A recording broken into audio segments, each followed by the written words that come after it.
Hello everyone. आज हमें start करना है सेक्शन 4 से। सेक्शन 3 हम लास्ट वीडियो में देख चुके हैं। इस वीडियो में हम स्टार्ट करेंगे सेक्शन 4 से। सेक्शन 4 किस बारे में बात करता है? सेक्शन 4 बात करता है communication when complete. Communication when complete हमने सेक्शन 3 में देखा था कि कम्युनिकेशन होगी कैसे, बाय एक्ट और omission, when the party intends to communicate और which has the effect of communicating it। वो हम सेक्शन 3 में पिछली वीडियो में, इससे पहले वाली वीडियो में देख चुके हैं। आज हम बात करेंगे, इस वीडियो में हम बात करेंगे particularly communication when complete. Communication complete कब मानी जाएगी, ठीक है ना? कम्युनिकेशन कंप्लीट कब मानी जाएगी, किस केस में? प्रपोजल के केस में, एक्सेप्टेंस के केस में, रेवोकेशन के केस में। तो स्टार्ट करते हैं, हम सेक्शन 4 से स्टार्ट करते हैं।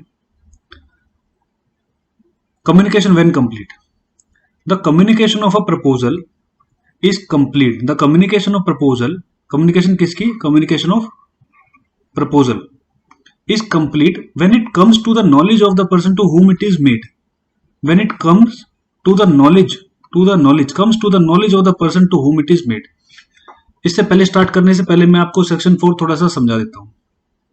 देखो, सेक्शन 4 3 पार्ट्स में है। एक पार्ट है ये, एक पार्ट है ये, और एक पार्ट है ये। इजी हो जाएगा आपको अंडरस्टैंड करने में। It will become very easy for you. So understand it in this manner that the section 4 is divided into 3 parts: para 1, para 2, para 3। para 1 talks about proposal, para 2 talks about communication of acceptance, and para 3 talks about communication of a revocation। इन तीनों cases में communication complete कैसे होगा, ये बात करता है section 4। Proposal के case में, एक्सेप्टेंस के केस में, रिवोकेशन के केस में, ठीक है? कम्युनिकेशन को कंप्लीट कब माना जाएगा? तो पहले ही बात करते हैं हम पैरा 1 की। पैरा 1 की बात करते हैं। तो communication of a proposal is complete. Communication of proposal, A ने बी को प्रपोजल दिया, तो कब माना जाएगा कि वो बी के पास पहुंच गया? कब माना जाएगा कि प्रपोजल कंप्लीट हो गया? When can you say that proposal has been accepted? नहीं, एक्सेप्टेंस की बात नहीं कर रहे हम बात करें प्रपोजल बी के पास पहुंचा कब माना जाएगा कि बी के पास वो, मतलब कहने का मतलब प्रपोजल कंप्लीट हो गया। कंप्लीट कब होता है? जब प्रपोजल जिसको भेजा उसको मिल जाता है। तो communication of proposal is complete when it comes to the knowledge of the person. ये आप इसको मार्क कर सकते हैं, नॉलेज ऑफ द पर्सन। अगर ए ने बी को प्रपोजल सेंड करा है तो कब माना जाएगा? when will it be considered, when will it be mean that the proposal has reached B or the proposal has been completed? When can you say this? तो सपोज ए ने B को 1 तारीख को प्रपोजल भेजा, 1 तारीख को 1/1/2022। Suppose A sent the proposal to B on 1/1/2022, ठीक है? Proposal of anything, suppose you want to buy car, watch, property, etc, whatever you can think of। तो और ये B को मिलता है, सपोज 3 तारीख को B को मिल जाता है ये proposal. So on which date will you say that the proposal is complete? On which date can you say that the proposal is complete? So according to section 4 para 1, the proposal is complete on this date, the day on which the proposal comes into the knowledge of the promisee। B is promisee in this case, B इस case में promisee है। तो B को जिस दिन B को B इस case में प्रोमिसी है, तो बी को जिस दिन ये रिसीव हुआ, जिस दिन उसकी नॉलेज में आया, that day will be,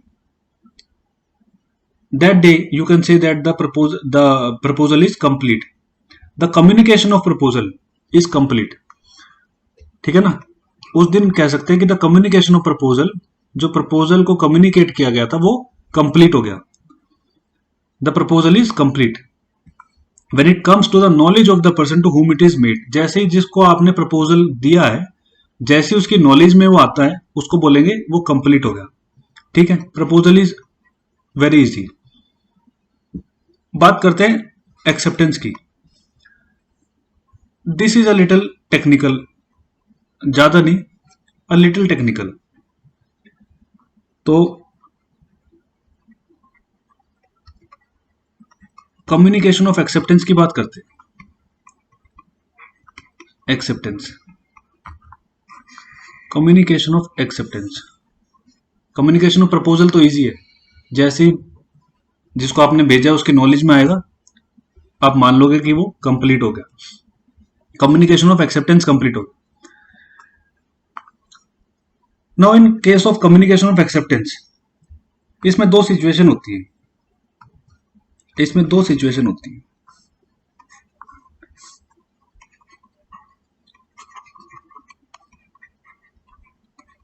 instantaneous,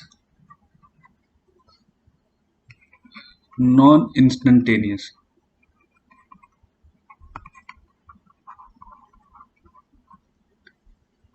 अब आप कहोगे ये क्या है,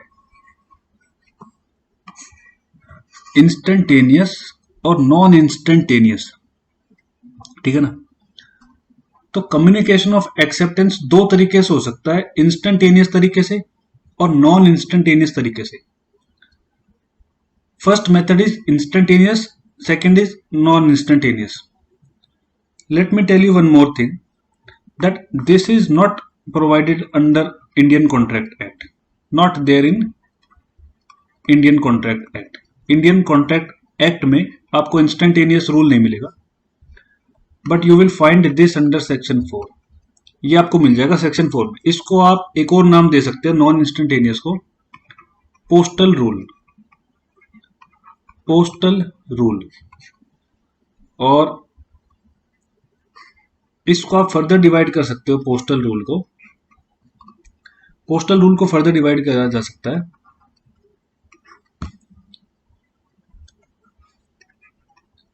as against proposer, and second thing as against acceptor. एक हो गया एज अगेंस्ट प्रपोजर और एक हो गया एज अगेंस्ट एक्सेप्टर. अब मैं आपको थोड़ा और इजी तरीके से समझाता हूं. देखो, कम्युनिकेशन ऑफ एक्सेप्टेंस की बात हम कर रहे हैं कि एक्सेप्टेंस कब मानी जाएगी कि एक्सेप्टेंस हो गई, कंप्लीट हो गई, कम्युनिकेशन ऑफ एक्सेप्टेंस कंप्लीट हो गई. मीनिंग देयरबाय ए ने बी को प्रपोजल दिया, ठीक है, बी को रिसीव हो गया. हम वो बात कर चुके हैं कि कम्युनिकेशन ऑफ प्रपोजल कैसे होता है, वो बात हम कर चुके हैं. कब माना जाएगा, जब बी की नॉलेज में आ जाएगा. सिंपल, पैरा 1 में हम देख चुके हैं. अब बी को एक्सेप्ट करना है, बी को ये प्रपोजल एक्सेप्ट करना है. तो when we can say that this proposal is effected, this acceptance is effected.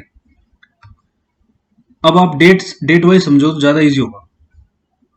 देखो, ए ने बी को 1 तारीख को प्रपोजल दिया था, एक को, ठीक है ना, एक को प्रपोजल दिया था. ये डेट ज्यादा रेलेवेंट होती नहीं है, किस दिन प्रपोजल दिया था इसकी कोई रेलेवेंसी होती नहीं है. बी को सपोज ये रिसीव 3 तारीख को हुआ, 3 तारीख को बी को रिसीव हुआ. और बी ने सपोज नेक्स्ट डे 4 तारीख को लेटर ऑफ एक्सेप्टेंस पोस्ट कर दिया बी को। सपोज मेरे को आज एक प्रपोजल मिला, मैंने next day letter of acceptance post कर दिया, तो बी ने नेक्स्ट डे पोस्ट कर दिया, पोस्ट के थ्रू 4 तारीख को लेटर ऑफ एक्सेप्टेंस पोस्ट कर दिया ए को रिसीव होता है, ए को ये रिसीव होता है। सपोज 2 दिन बाद रिसीव हुआ उसको, 2 दिन बाद क्या हुआ, 6 तारीख हो गई। तो on 6 January A received the acceptance from B. ठीक है, अब आप इन डेट्स को देखो, बी ने कब एक्सेप्ट किया था, 4 तारीख को। बी ने तो अपना लेटर ऑफ एक्सेप्टेंस 4 तारीख को पोस्ट कर दिया ना। ए को रिसीव कब हुआ, ए को रिसीव कब हुआ, 6 तारीख को, 6 को। अब आप समझो, अब आपको ये चीज समझ आएगी पोस्टल रूल में, as against proposer as against acceptor. ये जो एक्सेप्टेंस है बी की, एज अगेंस्ट एक्सेप्टर और एज अगेंस्ट प्रपोजर। एक्सेप्टर के अगेंस्ट मतलब बी के अगेंस्ट कब माना जाएगा, और प्रपोजर के अगेंस्ट मतलब ए के अगेंस्ट कब माना जाएगा, क्योंकि प्रपोजर ए है और एक्सेप्टर बी है। तो बी की जो एक्सेप्टेंस है, बी की जो एक्सेप्टेंस है उसकी कम्युनिकेशन कब मानी जाएगी, किसके अगेंस्ट, बी के अगेंस्ट कब मानी जाएगी, ए के अगेंस्ट कब मानी जाएगी। इसका क्या मतलब हुआ, इसका यह मतलब हुआ, सपोज कभी डिस्प्यूट अराइज होता है, तो बी कहता है कि 4 तारीख को कॉन्ट्रैक्ट कंक्लूड हो गया था, 4 तारीख को कॉन्ट्रैक्ट कंक्लूड हो गया था, because I have accepted the proposal on 4th of January and A claims that I received the letter of acceptance on 6th January. A कहता है कि मेरे को 6 जनवरी को रिसीव हुआ था, तो the contract was concluded on 6 जनवरी। अब आपको बात समझ आई। डिस्प्यूट क्या होगा, डिस्प्यूट होगा कि बी कहता है 4 तारीख को कॉन्ट्रैक्ट हो गया क्योंकि मैंने तो पोस्ट कर दिया था, और ए कहता है कि 6 तारीख को हुआ बिकॉज उस दिन मेरे को मिला था। So now we will check what is there under section 4. Section 4 में लिखा क्या हुआ है, पार्ट बी में, पैरा 2 में,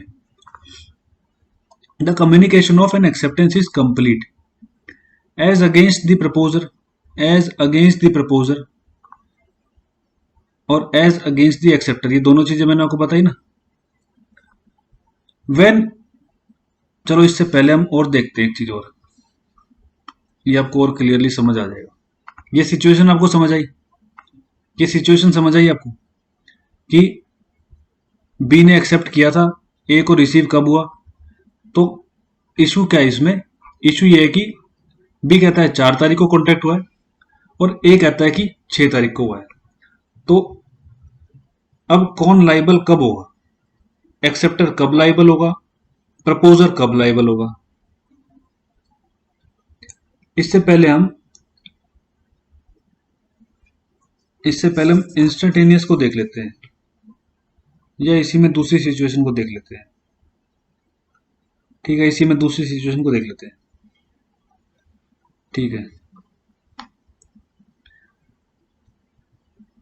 इसको हम करेंगे, इस सिचुएशन को हम डील करेंगे। एक दूसरी सिचुएशन देखते हैं।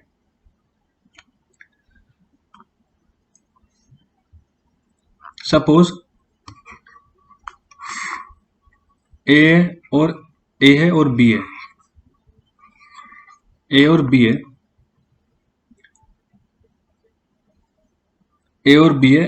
ए एक प्रपोजल देता है, ए है दिल्ली में, ए है कहाँ है, दिल्ली में। बी कहाँ है, बी है जयपुर में। ए दिल्ली में है, बी जयपुर में है। ए बी को कॉल करके ऑन फोन, फोन पे एक प्रपोजल देता है। Suppose A is a seller of what, A is a seller of some, suppose is a seller of mobile phone, ये मोबाइल फोन सेल करता है। तो ए बी को प्रपोजल देता है मोबाइल फोन के लिए, मोबाइल फोन सेल करने के लिए ए बी को प्रपोजल देता है, and B accept the same on mobile phone, B उसको फोन पर ही एक्सेप्ट कर लेता है। ठीक है, इसमें कोई इशू नहीं है भाई, प्रपोजल और एक्सेप्टेंस में कोई इशू नहीं है। इसने ए ने प्रपोजल दिया बी को, बी ने उसको फोन पर ही एक्सेप्ट कर लिया। ठीक है, अब इशू क्या है, इशू इसमें क्या है, इशू बड़ा सिंपल है इसमें। Tell me which place will you say, किस जगह आप ये कहोगे कि कॉन्ट्रैक्ट कंक्लूड हुआ है, और किस जगह कॉज ऑफ एक्शन अराइज हुआ है, और जुरिस्डिक्शन कौन सी किस प्लेस की लाई करेगी। आपको आपको कॉज ऑफ एक्शन बताना है, कहां पर हुआ है, और जुरिस्डिक्शन बतानी है, मतलब place of sewing, place of sewing किस जगह पर केस फाइल होगा, और कॉज ऑफ एक्शन कहां राइज हुआ है, और कॉन्ट्रैक्ट कहां कंक्लूड हुआ है। कॉन्ट्रैक्ट कॉन्ट्रैक्ट कहां कंक्लूड हुआ है, कंक्लूड मतलब कंप्लीट हुआ है, मतलब कहां पर। सिंपल टर्म्स में आपको ये बताना है एक्सेप्टेंस कहां मानी जाएगी, एक्सेप्टेंस बी की प्लेस पर मानी जाएगी या एक्सेप्टेंस ए की प्लेस पर मानी जाएगी। ए ने प्रपोजल दिया फोन पर कॉल करके, और बी ने सेम कॉल पर at the same time B accepted the proposal on the same call. So tell me now B says, B कहता है कि I have accepted the proposal here, मैंने यहां पर उसको एक्सेप्ट करा है, मैंने यहां पर उसको एक्सेप्ट करा है जयपुर में, तो Jaipur will be the place of contract. But A कहता है कि मुझे एक्सेप्टेंस दिल्ली में मिली है, मैंने जो सुना है वो दिल्ली में सुना है, तो और प्रपोजल भी दिल्ली में हुआ था, एक्सेप्टेंस भी मैंने दिल्ली में सुनी है, तो place of sewing, place of contract क्या होगा, दिल्ली होगा। तो आपको अगर ये टर्म्स नहीं पता हो, ये टर्म सीपीसी के टर्म्स हैं। एक चीज और बताता हूं आपको इससे पहले, चलो ये हम इसके बारे में थोड़ा सा मैं आपको ब्रीफ बता देता हूं। जो कॉज ऑफ एक्शन होता है, कॉज ऑफ एक्शन वो होता है right, there should be a right of a party, एक पार्टी का एक राइट होता है, एंड जो दूसरी पार्टी होती है वो उसको डिनाई करती है, डिनाइल ऑफ दैट राइट, तो उसको बोलते हैं कॉज ऑफ एक्शन। एक पार्टी का एक राइट है, दूसरी पार्टी उसको डिनाई करती है, इसको बोलेंगे कॉज ऑफ एक्शन अराइज हुआ है। जुरिस्डिक्शन की बात करें तो jurisdiction, you will not find jurisdiction in contract act. Contract act कहीं भी जुरिस्डिक्शन की बात नहीं करता है कि अगर डिस्प्यूट अराइज हो गया तो आप किस कोर्ट में जाओगे, डिस्प्यूट अराइज हो गया तो आपको कहां जाना है। This is not discussed under contract act, contract act इसकी बात ही नहीं करता। तो आप कहां जाओगे, कैसे पता लगाओगे जुरिस्डिक्शन क्या है, इसके लिए आपको सीपीसी में जाना पड़ेगा। सीपीसी में particularly section 20C, section 20C जो जुरिस्डिक्शन की बात करता है, jurisdiction in breach of contract, और उसमें वो बात करता है, अगर आपने ये पढ़ा हुआ है तो वेल एंड गुड, अगर नहीं पढ़ा तो मैं आपको एक ब्रीफ बता रहा हूं, पूरा कंप्लीट सीपीसी डिस्कस नहीं कर रहा हूं मैं, सेक्शन 20 डिस्कस नहीं कर रहा, मैं आपको सिर्फ इन शॉर्ट ये बता रहा हूं कि 20C में क्या लिखा हुआ है। 20C कई चीजों के ऊपर लगता है, जैसे कि the place where the contract was made, और the place where the contract was to be performed और केम टू बी परफॉर्म्ड, और the place where the performance of the contract और एनी मनी इज ड्यू, ठीक है ना। मतलब कहने का मतलब ये है कि सीपीसी में जुरिस्डिक्शन प्रोवाइडेड है कि केस कहां पर फाइल होगा और कॉज ऑफ एक्शन जहां अराइज होता है। सीपीसी 20C बात करता है कि केस वहां फाइल होगा जहां कॉज ऑफ एक्शन अराइज होगा। कॉज ऑफ एक्शन अराइज कहां होगा, इसका मतलब क्या है, जहां पर कॉन्ट्रैक्ट हुआ। कॉज ऑफ एक्शन वहां माना जाता है जहां पर कॉन्ट्रैक्ट हुआ, जहां पर कॉन्ट्रैक्ट एंटर हुआ। अब इस केस में अगर आप देखो, इस केस में अगर आप देखो, इस ए और बी के केस में अगर आप देखो, तो ए ने बी को प्रपोजल दिया फोन पर, not through post but through mobile phone,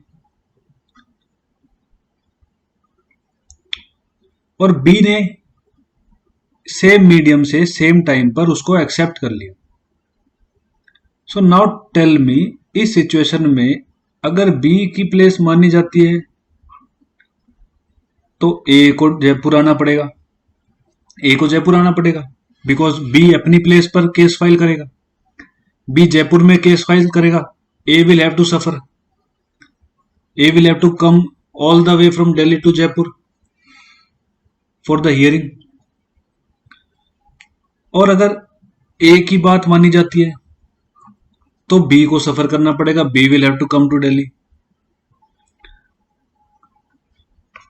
now tell me, आप इसको एक्सेप्टेंस मानोगे या इसको, यहां पर जो ये यहां पर जो मतलब इन सिंपल टर्म्स जहां पर बोला गया उसको आप एक्सेप्टेंस मानोगे, या जहां पर सुना गया उसको आप एक्सेप्टेंस मानोगे। आप एक्सेप्टेंस कहां मानोगे, जहां पर बोला गया, बी ने वहां से फोन पे बोला that I accept your proposal, वहां पर आप एग्रीमेंट, वहां पर आप कॉन्ट्रैक्ट को कंक्लूडेड मानोगे, प्रॉमिस मानोगे। या फिर जहां पर ए ने सुना, जहां पर ए ने ए को सुनाई दिया, वहां पर आप मानोगे कि कॉन्ट्रैक्ट कंक्लूड हुआ है। कम्युनिकेशन कहां पर कंप्लीट होगी, क्वेश्चन ये है कि कम्युनिकेशन कहां पर कंप्लीट मानी जाएगी, ठीक है। तो दो इशू रेज हुए, एक इशू पहले हमने देखा, दूसरा इशू ये देखा हमने। तो पहले इसको डील कर लेते हैं, फिर उसको कर लेंगे। पहले इस इशू को डील कर लेते हैं, ठीक है। इससे पहला इशू था ना ये वाला, ये पोस्टल रूल के अंदर आता है, पोस्टल रूल। और इससे पहले मैं आपको एक, ये जो दूसरा इशू है ये वाला, इसको बोलते हैं इंस्टेंटेनियस रूल, ये इंस्टेंटेनियस के अंदर आता है। तो दो इशू हैं, ये इशू जो पहला वाला इशू है ये पोस्टल रूल का है, ये वाला, और ये जो सेकंड इशू है ये इंस्टेंटेनियस के अंदर आता है, ठीक है। इंस्टेंटेनियस के अंदर आता है। इंस्टेंटेनियस में आपको एक दो चीजें और बताता हूं। इंस्टेंटेनियस का मतलब होता है where parties are considered to be inter praesentes, आप इसको लिख लो, parties are considered to be inter, आप इसकी स्पेलिंग, मैं इसमें कंफ्यूज हो जाता हूं हर बार, इसकी स्पेलिंग थोड़ी सी अजीब है।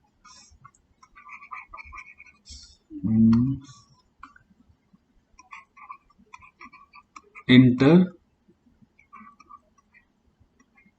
प्रेजेंटेस, या जैसे आप इसको प्रोनाउंस करना चाहो। Here the parties are considered as inter praesentes, इसका क्या मतलब होता है, इसका मतलब होता है कि पार्टीज जहां पर सेम टाइम पर एक्सेप्ट कर सके, where the parties can accept, इसका मतलब होता है the distance between, distance parties के बीच में डिस्टेंस क्या है वो मैटर नहीं करता, the distance between the parties and the site is immaterial, उनके बीच में डिस्टेंस कितना है वो मैटर नहीं करता है। The point for determining whether an instantaneous rule would apply और नॉट, जो मैटर करता है ना, वो मैटर क्या करता है, is to see whether the acceptance is received at the same time पर एक्सेप्टेंस रिसीव हो गई, जैसा हमने अभी सेकंड इशू में देखा था कि सेम टाइम पर एक्सेप्टेंस रिसीव हो रही है। तो अगर सेम टाइम पर एक्सेप्टेंस रिसीव हो रही है, उसका मतलब ये होता है कि जो एक्सेप्टर है, जो एक्सेप्टेंस करने वाली पार्टी है, उसके पास ये ऑप्शन अवेलेबल नहीं है कि वो पार्टी अपने एक्सेप्टेंस को रिवोक कर सके, वो उसको कैंसिल कर सके। रिवोक मतलब आप कैंसिलेशन समझ लो। उसके पास ये ऑप्शन नहीं है बी के पास कि वो अपने एक्सेप्टेंस को, जैसे उसने एक्सेप्ट करा, suppose he have accepted that he agreed on the phone call that yes I accept your offer, तो वो उस टाइम पर इस कंडीशन में नहीं है कि वो उसको रिवोक कर सके, बिकॉज एज सुन एज आपने एंसन की स्टेटमेंट जो थी वो भी पहले मैंने आपको बताई थी अर्लियर वीडियोज में, what a lighted matchstick to a train of gunpowder. Acceptance is what a lighted matchstick is to the train of gunpowder. वो वाली स्टेटमेंट आप इससे पहले वाली वीडियो में देख सकते हो। तो एक्सेप्टेंस होते ही क्या बन जाएगा, प्रॉमिस। प्रॉमिस होते ही मतलब contract, ultimately it will conclude into contract.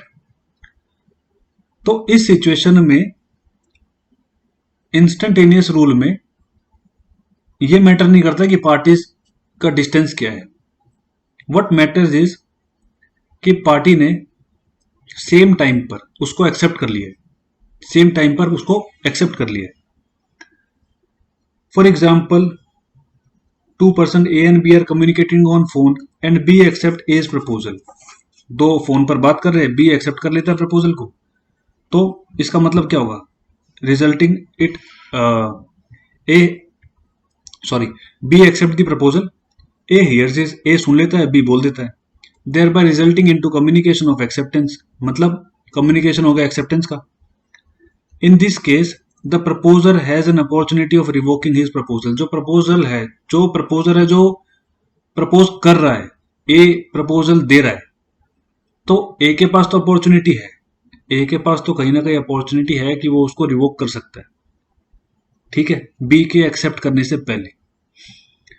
But जैसे ही बी एक्सेप्ट कर लेता है, the acceptor don't have any opportunity of revoking his acceptance. B के पास कोई अपॉर्चुनिटी नहीं है, जैसे उसने बोला दैट यस आई एक्सेप्ट, तो खत्म, खेल वहीं खत्म, एग्रीमेंट हो गया, कॉन्ट्रैक्ट हो गया। Now both the parties are liable to perform their particular acts, ठीक है। तो इंस्टेंटेनियस आपको समझ आया। इंस्टेंटेनियस में क्या डिफरेंस है पोस्टल में और इंस्टेंटेनियस में? पोस्टल में दोनों पार्टीज के पास अपॉर्चुनिटी होती है कि दोनों पार्टीज अपने एक्सेप्टेंस को रिवोक कर सकती है। पोस्टल में होता है ये कि दोनों पार्टीज के पास अपॉर्चुनिटी होती है अपने प्रपोजल को रिवोक करने की और एक्सेप्टेंस को रिवोक करने की। बट इंटर प्रेजेंटेस में क्या होता है कि जो एक्सेप्टर होता है उसके पास कोई अपॉर्चुनिटी नहीं होती कि वो अपने एक्सेप्टेंस को रिवोक कर सके, ठीक है।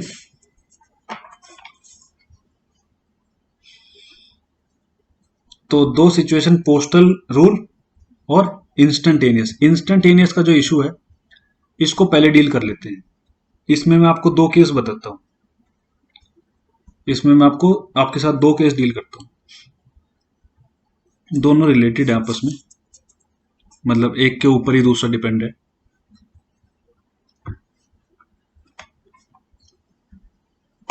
केस का नाम लिखो आप, केस का नाम है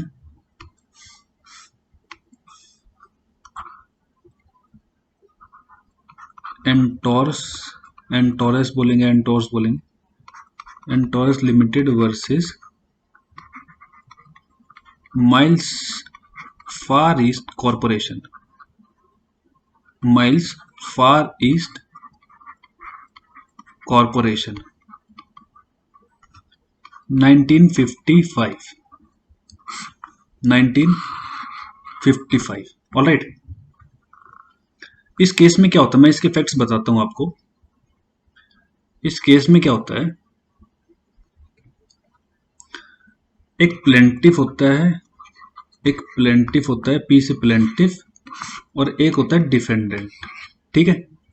एक प्लेंटिफ होता है, एक डिफेंडेंट होता है।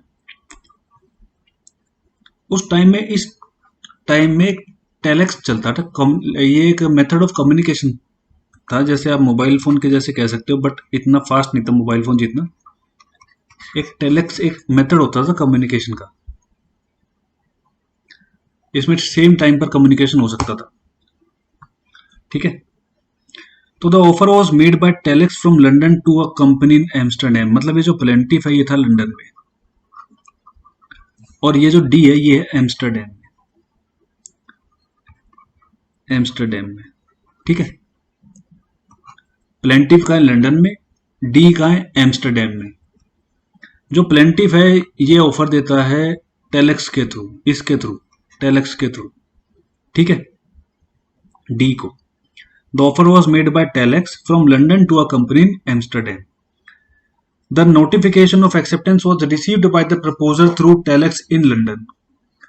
तो जो प्रपोजर है प्लेंटिफ, इसको एक्सेप्टेंस मिल जाता है थ्रू टेलेक्स। कहां पर? ये टेलेक्स के थ्रू एक्सेप्टेंस देता है, तो कहां मिलता है उसको? ऑब्वियसली लंदन में। टेलेक्स के थ्रू उसको एक्सेप्टेंस मिल जाता है, कहां मिल जाता है? लंदन में। ठीक है, अब इसमें हेल्ड होता है here instantaneous rule will apply.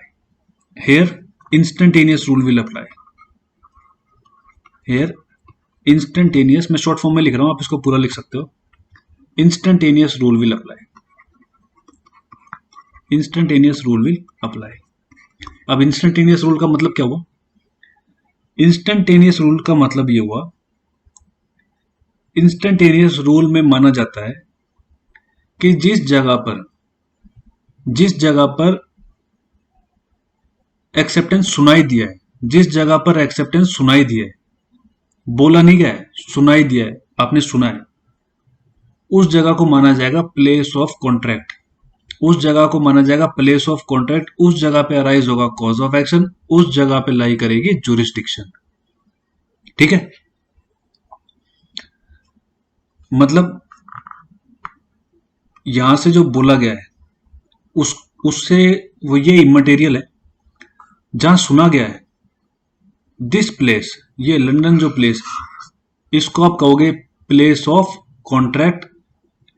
You will say that here cause of action has arisen, this place will be considered to be the place of contract and the case will be filed here at London. This place will be the place where the case will be filed. ठीक है, so the place of contract will be London. It was held that in case of instantaneous communication, ये held हुआ, court ने held किया कि जो instantaneous communication है, it was held that in case of instantaneous communication, an acceptance is communicated when it is actually received by the proposer. ध्यान देना इस बात पर। an acceptance is communicated, मैं लिख देता हूं आपके लिए, लिख देता हूं,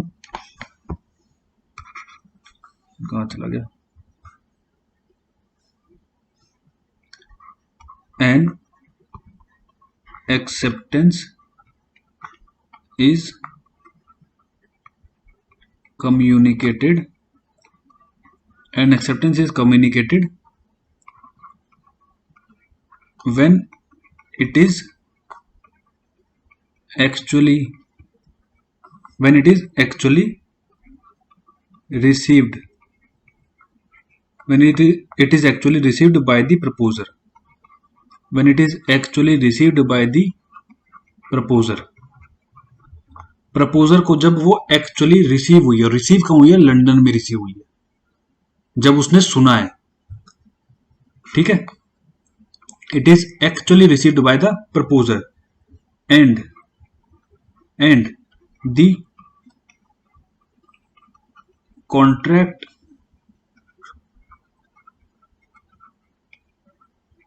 resulting thereupon was held to be made in London. और उससे जो कॉन्ट्रैक्ट होगा वो कहां होगा? लंदन में होगा। ठीक है, समझ आया केस? एक केस और है जो इसी पे डिपेंड है, ये इंडियन केस है, लैंडमार्क जजमेंट है ये। सेम इसी केस पे डिपेंड है, इंस्टेंटेनियस रूल वाले केस पर।